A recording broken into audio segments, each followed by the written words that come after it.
Welcome to Bipolar She. I'm your host, Janine Noel. Bipolar She is a storytelling podcast about living with mental illness. The content of the show may include stories of suicidal ideation and suicide. At the show's website, bipolarshe.com, I've listed ways to find support. If you ever need immediate help, please dial 988, a suicide and crisis lifeline. I believe in the healing power of writing and speaking about our darkest of days in raw detail. So let's go. I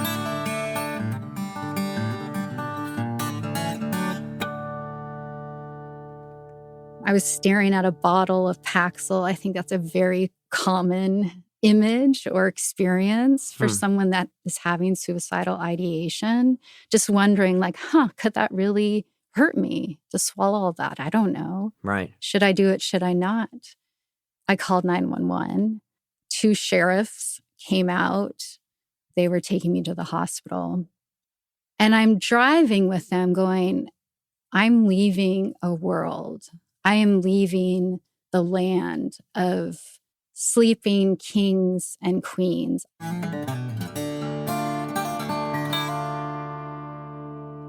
Today is one of our pre-show episodes. Before I host guests on the podcast, I want to give listeners a bit of my personal story with mental illness, so you know why I'm motivated to gather guests and ask them to tell a difficult story. After a few interviews with me, I'll step into the role of host and we'll listen to your unique stories. Today, JD, a fellow writer and storyteller, will interview me. All right, JD, let's do this. So, Janine, take me back to where it all started. The first time I lost touch with reality was in college at Dartmouth. Okay. But I have to preface this and say, I wanted to be an actor. That's all I wanted in my life. I was really, really set out to do that. So I need I need you guys to be reminded of that as I tell the story. Okay, you really wanted to be an actor and you went to Dartmouth. All right. Yeah.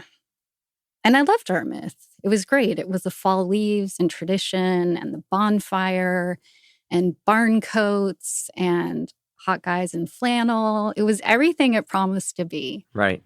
And I loved it. I loved the fun of the winter carnival. It was just amazing. But by the time spring came around, the rains just did not stop. And I was tromping through that campus, the campus green. I had mud in my boots. And the rains, I just got so sad. I wanted to go home. I wanted to go in my dorm room and cry. And it was like seasonal affective disorder. And I ended up calling my mom, sort of begging to come home because I was just so sad. And I didn't know what that sadness was. I had never felt anything like that before. And so by the end of my first year, I was done with Dartmouth. I didn't want to be there at all. Wow. So I went home that summer and I coached a swim team, which sounds really fun. Yeah. But it was miserable. I had ulcers through my throat and I was taking medication for that. I was in a lot of pain, obviously depressed, but I didn't know what was going on with all the stress. Right. It was just, nobody talked about it. I didn't know who to ask about it. So I had this secret life going on. I was this bubbly swim coach, but I was miserable again, crying in my car going home. Right. So, I kept with it. I went back my sophomore fall and I tried to hang in there as much as I could. But then I went and did an exchange program to get away from things. It was an acting program. Oh. And I thought I would love it. I thought it would just change everything.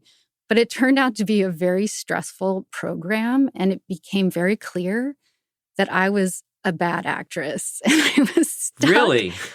How did that become clear? It became clear, in mime class, we had to, get on the stage down on all fours and melt like a stick of butter. Oh, God. And I tried it different ways, kind of wobbling to one side, letting my arms go out and sticking my butt out. And I was terrible because I would call the next person up.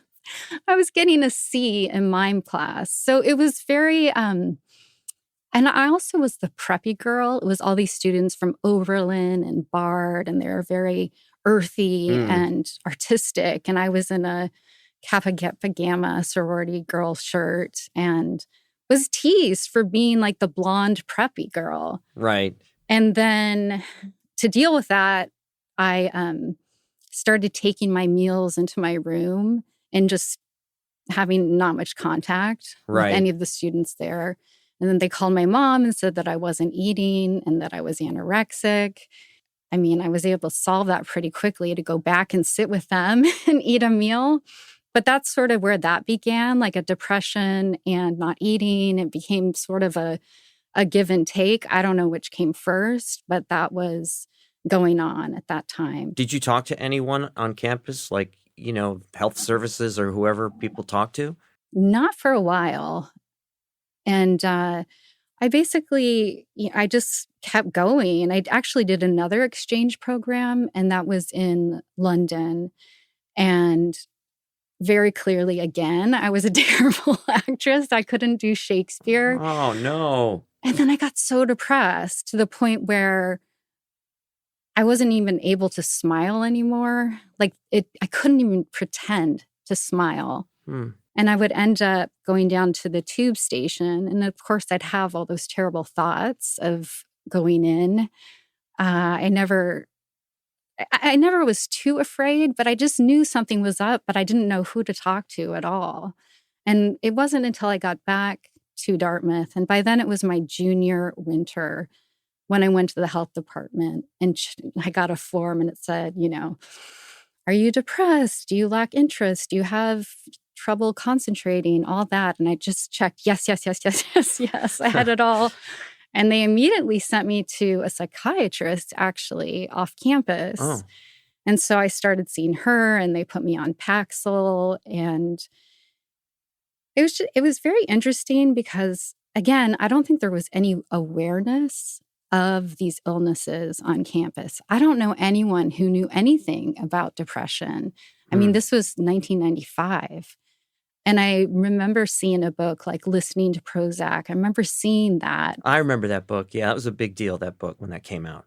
Yeah, but I really had no idea what this was. And I was really hiding it from my friends. Were you, like, suicidally depressed? I mean, was it really that bad? It got that bad. It did. It took a while. I mean, I just went through everything. I had the eating issues. I also had self-harm. Like I would dig at my scalp until I got little scabs on my head. Ooh, Yeah. that's tough. Yeah.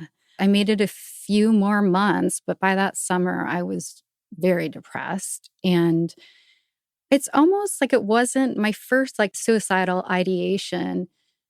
It wasn't, it was almost my imagination. I was in the theater and I'd imagine myself dying in the theater and hanging from the rafters above the stage. And I was in a play. I was in A Midsummer Night's Dream, and I was a fairy in this play. So I'd picture me in my fairy costume, lying on my back, this green gauze kind of floating on my sides, and this very like elegant death that's impossible. So I don't know if that's ideation or just a depressed imagination.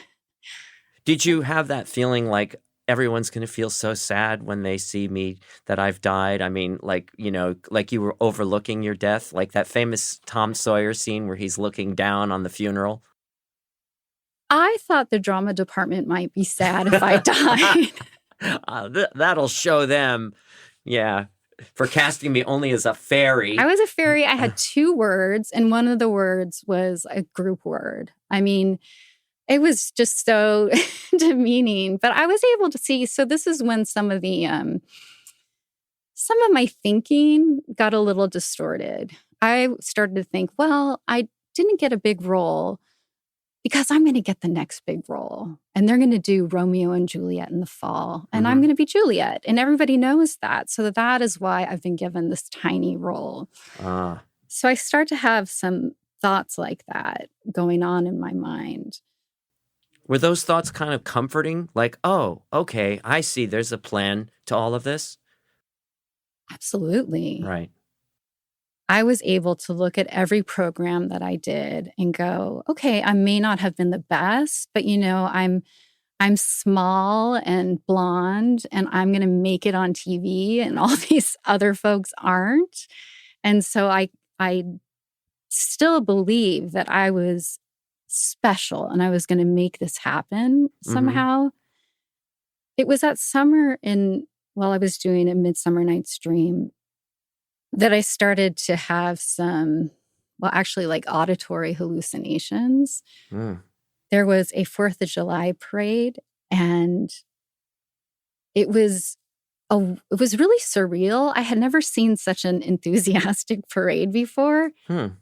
I have this memory of the Shriners, these men in red caps in these little tiny cars zipping down the main road, and then the band there. And I listened to the parade, and then a few days later, I still heard the parade. And a few days later, kept hearing this parade in my head, like it was taunting me for some reason. Oh, Yeah. so it was staying with you. You were still there at the parade in your mind. The parade would, the volume would trail off a bit and then it would swell up in my mind. It wasn't always there, but it was kind of following me throughout campus. Huh. And then I had another really weird thought. I went down to New York with some friends and I went into this dress store and I bought this kind of sexy dress. It was actually it looked like Dorothy and the Wizard of Oz, but sexy. Okay. Plunging neckline. I had never bought a dress like that before. And I threw my pink Gap shorts in the bag and put on my dress. And I had the women cut the tags off of it. And there was something, again, my mind thought, well, that's so interesting. They just cut these tags off me. And now I'm a new person.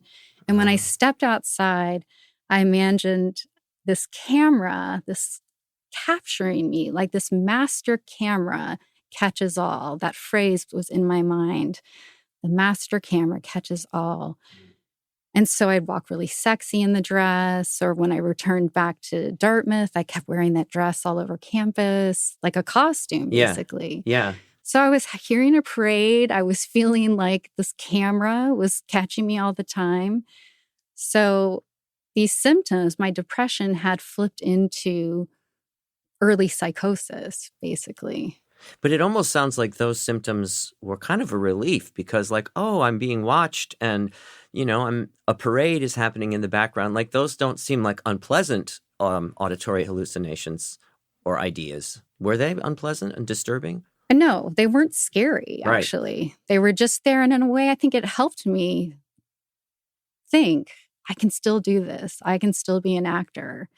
So much of my thinking has always been involved with this desire to be an actor.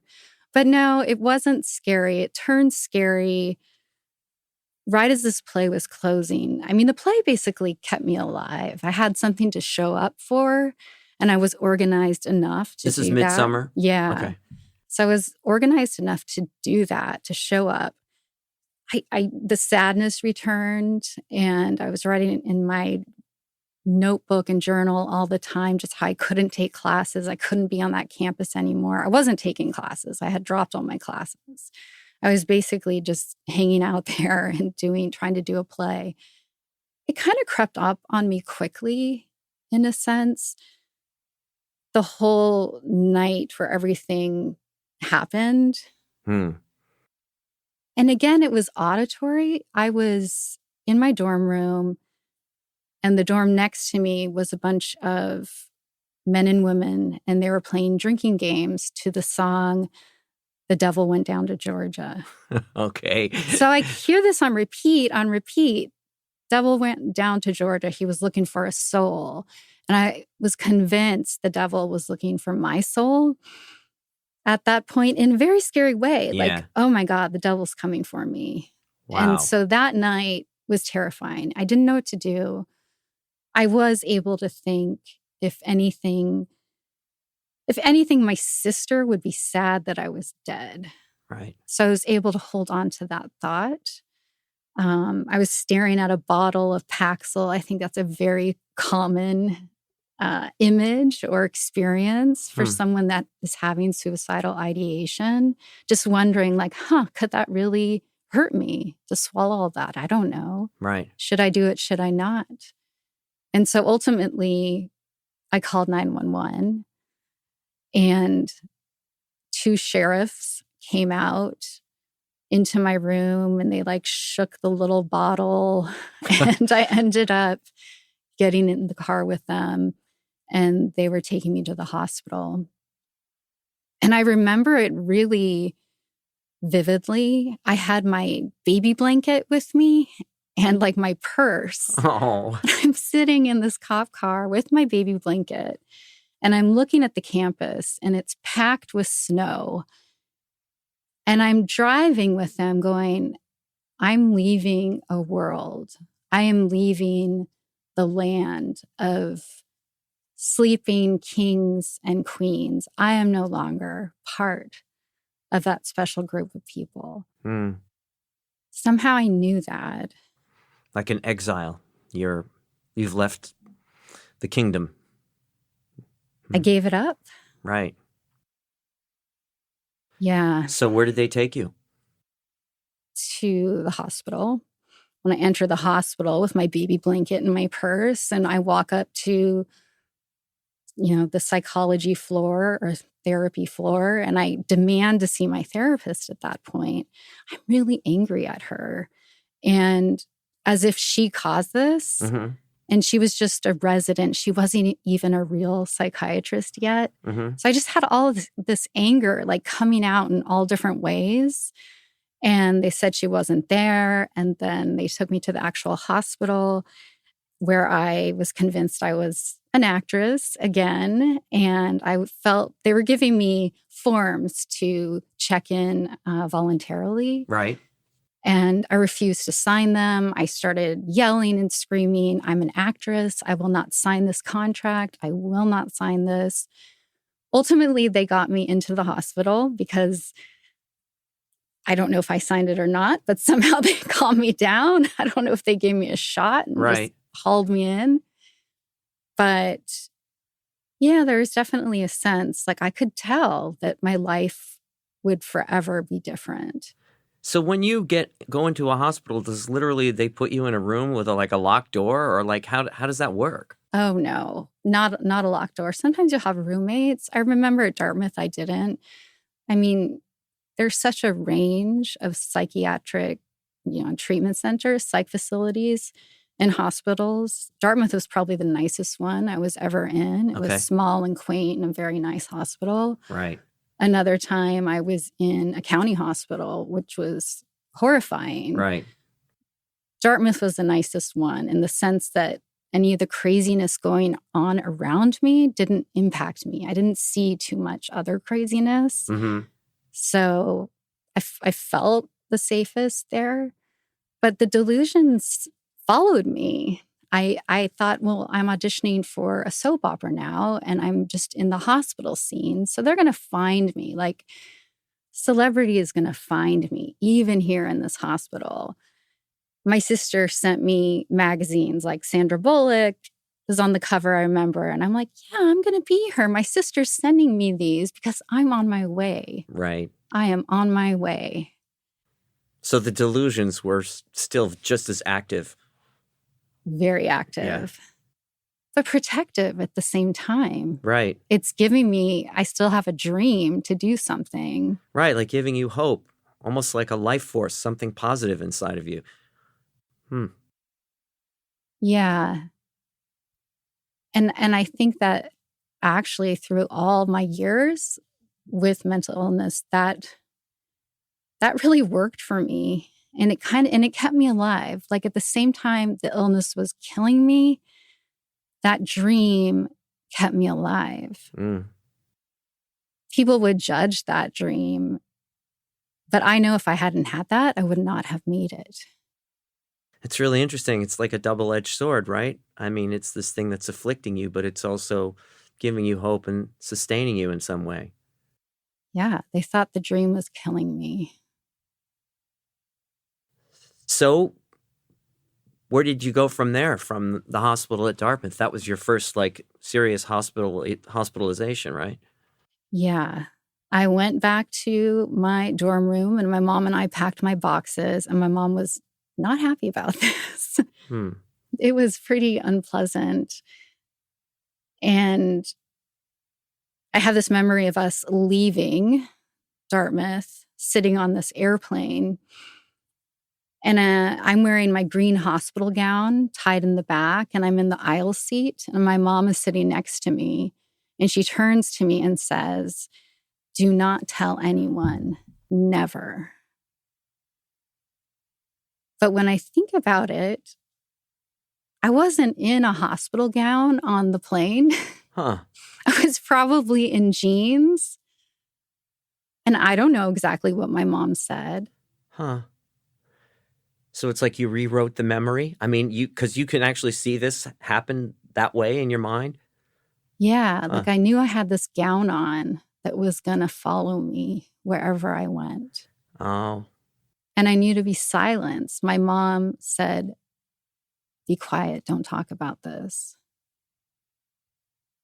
It wasn't actually that painful at that point because I was on a lot of medications, and I was numb. I was on an antipsychotic medication. So at that point, I didn't feel like, oh God, this is shame and I feel so terrible about it. When I think back to it, I can understand where those thoughts of shame came from my mom, within my family, even friends. But at that moment, I was actually pretty numb. So that was Dartmouth. Did you go back? I did. I didn't want to, but I did actually. Why'd you go back? Was it your family your family wanted you to go? My mom said, "You are going back to Dartmouth." I paid for this. You're gonna finish. No, she said my dad paid for it. He didn't pay for all of it. I was on financial aid, but my mom said, "You're going back there." And they were actually pretty progressive. I would say Dartmouth handled this really well. I don't know if my mom did, if she was in contact with them, or I did, but basically they said, take a year off, show us that you've had therapy, that you can hold a part-time job, and then you can take college level classes. So I had to prove that I was healthy enough to go back to school. So I did that. And I went back the year after my senior year. So I didn't really have any friends left by the time I went back. Oh. And so, but it was okay. I was able to just study and be quiet and get it done. Acting, or were you studying something else? I think I was doing some acting then. Okay. Yeah. But yeah, I was so mad at my mom, but honestly, she gave me like the best advice ever to go back and get that degree. Well, actually, it sounds like, Dartmouth actually was helpful during that period for you, like providing some structure, and you kind of had a plan, that they made you follow. Yeah, they handled it really well. I wasn't the first person that had happened to, even though I thought I was, but obviously I wasn't. So they did. Yeah, they handled a medical year off, and I think they were ahead of their time. I don't think that many schools did that. So things were under control at this point, like with the meds, like your delusions and whatever was going on, or? They were under control for about 2 months. Okay. And then I started, I was with my sister, and I started feeling very scared. I was pacing a lot. I would go out on these long walks and not come back when I would say I would. I was listening to a lot of Alanis Morissette on the bike path. That's surely a problem there. I was listening to that a lot, and just high anxiety. And I remember going into a Walgreens, and it was October. So all of these witches and ghosts and goblins were hanging in the candy aisles. Right. And they're only supposed to like cackle when you're near them. Right. Uh-huh. So I'd walk by them and they'd cackle. Yeah. And then they would just start cackling on their own. And I was convinced that I had some energy or dark energy that they were tapping into. And I had to run out of Walgreens and get the hell out of Walgreens.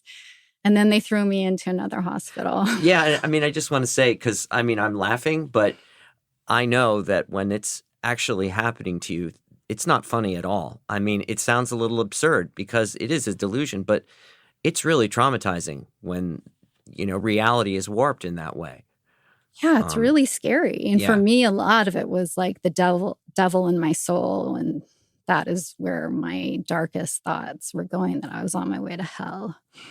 What did hell look like? I mean, was it like you'd be in flames, like classic version of hell, or what? Yeah, I think so. Wow. When I think of hell, I think of how we walk here, that the people in hell, their feet match ours down below. Oh. And they're walking like that. So it's kind of upside down. Yeah. Ooh, scary. And so every step you take is connected to someone in hell. Wow. That's what I used to think. Then. Right. Maybe now. So then they threw me in another hospital. And it was a very nice hospital. And what I remember is the OJ trial was going on. And then there was an arts and crafts room. And I remember it's so weird. I was in the arts and crafts room. I was standing in front of an art project. And the nurse comes over. She's like, "That's really nice." And I said, "But I didn't do that. That's not my art project." She's like, "Oh, yeah, it is. You did that."